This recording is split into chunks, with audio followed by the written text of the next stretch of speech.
Kasi pinalalabas nila ngayon sa social media para bagang Peke. kayo ang Nameke. Oo, nameke. At saka parang ang dating Marcoletas witness. Sige, Ganun po ang gawin natin para talagang isalig natin talaga sa katwiran. Opo. Patawag po natin yung abogado at dalhin niya yung kanyang notarial register. Ayun. Makikita po natin dyan kung yun sino ang- nagsasabi ng totoo. Nako, mukhang malaki po problema kakaharapin ni attorney. Oo. Oho.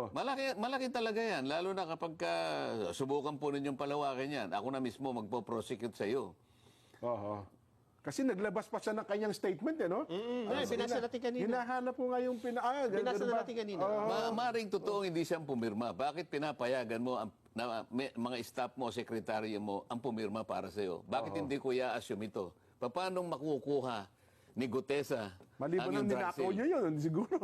Paano niya makukuha sa notarial register mo yung mga number na ilalagay doon? Oho. Yun lamang doc number. Doon nakalagay sa libro, makapal yun eh. Opo.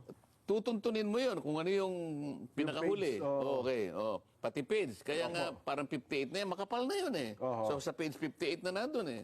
O Ayun. pati book number nakalagay. Kasi yung bawat register, may book 1, book 2, book 3, book 4. Opo. Gano'n nga kakapal yun eh.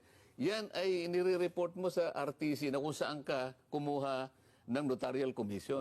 Mahigpit ngayon yung notarial law.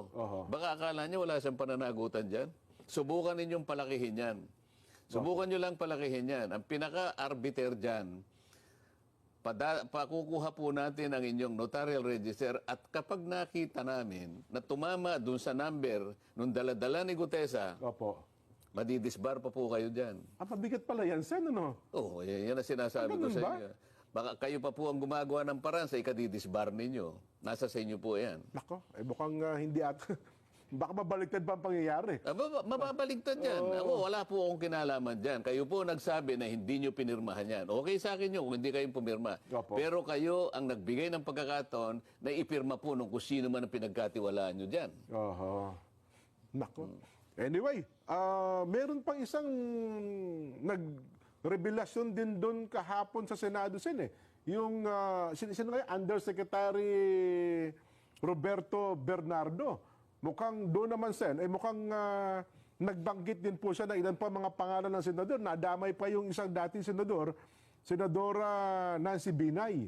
Ano, Narinig ko. oo. Opo. Ang point ko, mukhang dumadami na witnesses. Wala pong masama doon kung dumami na ang mga nakapaloob po doon sa WPP, yung Witness Protection Program. Depende po sa direksyon na tinatahak po ng aming chairman. Nasa Okay. kanya po yun eh. Ako naman po, wala na akong kinalaman sa pagdidirect kung saan pupunta yun. Oo. Sapagkat ako'y membro na lang doon. Ayun.